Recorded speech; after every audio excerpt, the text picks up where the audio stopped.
Salam əziz dostlar. Bugün də gözəl bir məkanda, bir yerdə, studiyadayıq. Musa bəyin studiyası.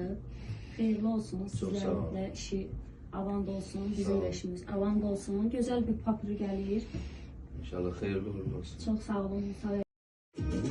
Seni görüp gözlerine vuruldum Akıp su tek deryalarda duruldum Dilim tutup söz demedim yoruldum Vay vay yeri yeri geleren dalınca Tekmenim ol geleren dalınca Yeri yeri geleren dalınca Tekmenim ol geleren dalınca.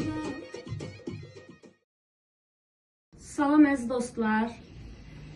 Bugün də gözəl bir məkanda, bir yerdə, studiyadayıq. Musa bəyin studiyası. Xeyirli olsun. Sizlərin də işi avand olsun. Bizim də işimiz avand olsun. Gözəl bir papır gəlir. İnşallah xeyirli uğurlu olsun. Çox sağ olun Musa bəy. Seni görüp gözlerine vuruldum Akıp su tek deryalarda duruldum Dilim tutup söz demedim yoruldum Vay vay yeri yeri